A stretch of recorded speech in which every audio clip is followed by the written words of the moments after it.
Fala galera, beleza? Aqui quem fala é o professor Rodrigo de Matemática e nessa aula nós vamos aprender sobre leitura e interpretação de gráficos e tabela. Mas primeiro nós vamos relembrar aí sobre os tipos de gráficos, gráfico de barras ou gráfico de colunas. Na página 11 temos um exemplo aí sobre gráfico de colunas. Pessoal, as informações contidas nesse gráfico foram obtidas aí pela PNAD contínua, realizada aí em 2017, sobre o uso que as pessoas fazem da internet. Os dados estão em porcentagem. É muito importante que você saiba que quando nós estamos falando em gráficos, todo gráfico tem um título, nesse caso são as finalidades de acesso à internet.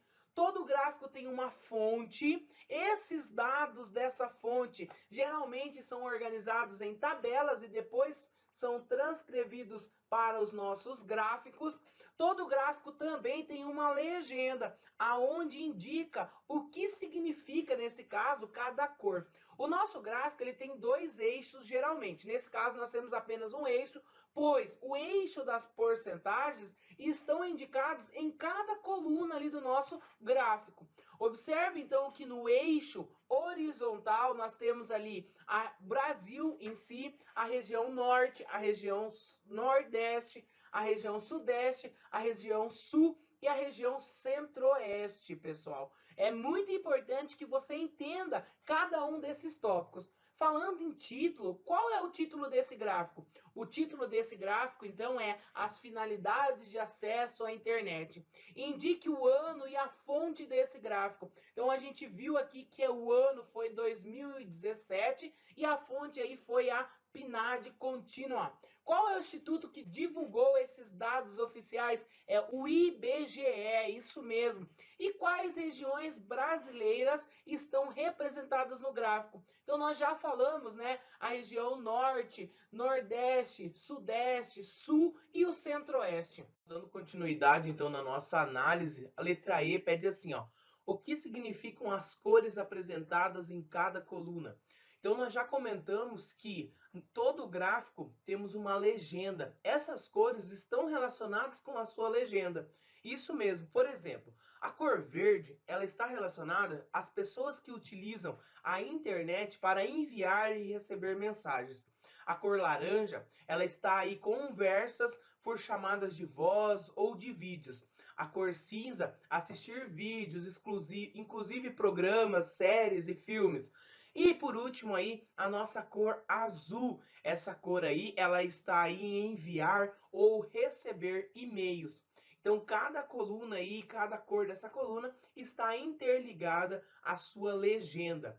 Considerando então os dados do Brasil, qual a porcentagem dos entrevistados que usam a internet para assistir a vídeos? Assistir a vídeos, então, é a cor cinza, então equivale aí a 81,8%. Qual é a região brasileira em que o uso da internet para enviar e receber e-mails é maior? Isso mesmo, galera. Enviar e receber e-mails, nós sabemos aí que estamos falando da cor azul. Perfeito. Então, enviar e receber e-mail é na região sudeste. De acordo com o gráfico, qual é o principal uso da internet para a maior parte da população? E aí, galera? Qual é o principal uso da internet? Com certeza é enviar e receber mensagens de textos. Perfeito. Nós sabemos então que os gráficos de colunas e os gráficos de barras, eles são mais utilizados para comparar informações que mesma natureza. Nós podemos tanto utilizar o gráfico de barras quanto o gráfico de colunas. Pessoal, questão 1. Uma pesquisa foi realizada com 1.000 pessoas sobre seus hábitos ao comprar alimentos. Analise o resultado obtido para uma das perguntas. Então, observando aí cada uma dessas porcentagens no gráfico, vamos calcular aí quantos entrevistados escolheram cada opção de resposta e depois nós vamos registrar os nossos resultados. Vamos lá? Não confiam no serviço de entrega, 15% dos entrevistados. Calculando então as porcentagens, eu tenho 15% de R$ 1.000. Logo, eu posso simplificar esses zeros, porque eu estou falando de uma multiplicação. 15 vezes 10, 150. Não confio na qualidade e procedência de alimentos que compro pela internet. 19%. 19% de 1.000. Então, eu tenho, simplifico zeros. Logo, 19 vezes 10, 190. Gosto de mexer, tocar nos produtos antes de comprar. 40%. 40% de 1.000. Logo, eu posso simplificar os zeros, me sobrou 40 vezes 10, que é igual a 400. Gosto da experiência de ir à loja física, ver os produtos, alimentos que vou comprar. 50%. 50% de 1.000. Simplifico os zeros, 50 vezes 10, 500. Sou resistente a pagar o frete pela entrega. 28%. 28% de 1.000. Eu simplifico os zeros, é igual a 280. Tenho receio que os alimentos cheguem amassados, estragados em casa. 37%. Então, 37% vezes 1.000, simplifico os dois zeros, é igual a 370. E outro 11%.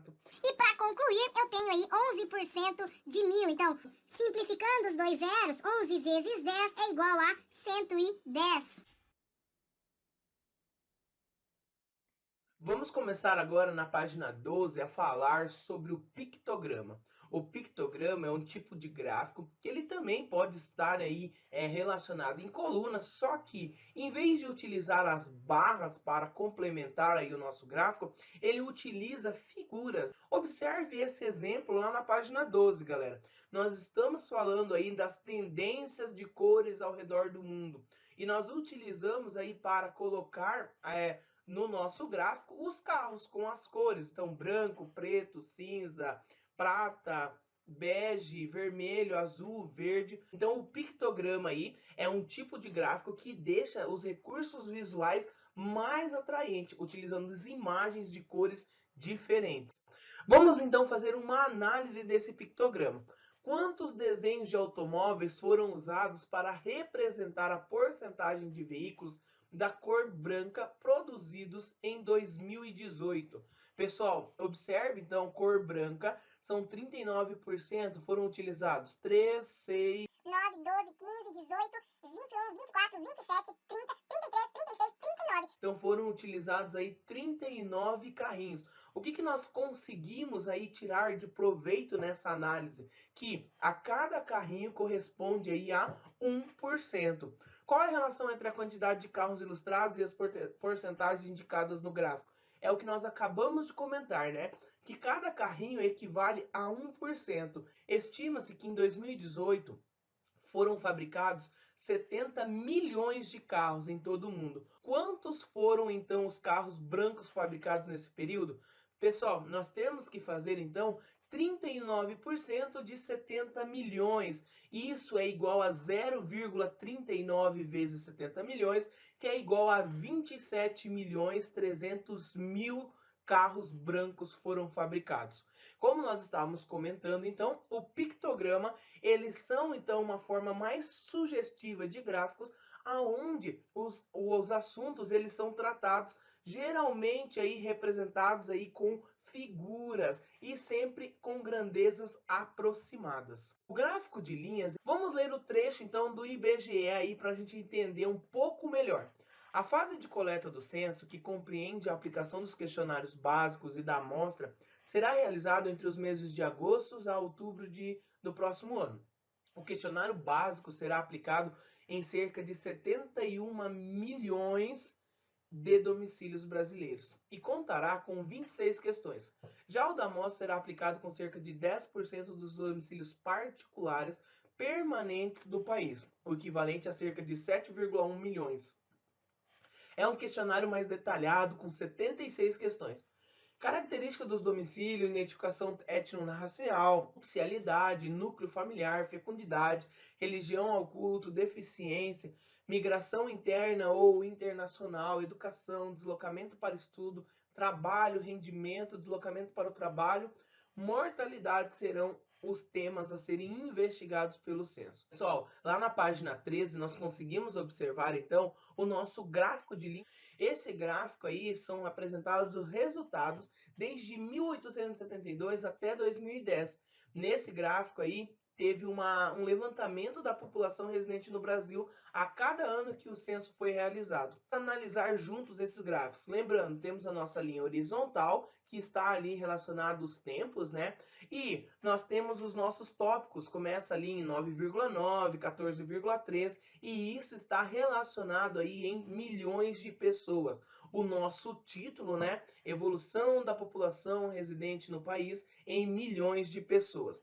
Observe os números que indicam a quantidade de pessoas residentes no país, o que significa o número 9,9 correspondente ao ano de 1872. Pessoal, isso é nada mais, nada menos que 9,9 milhões de pessoas, que é a população residente aí no país. E quantas pessoas viviam no Brasil em 1900?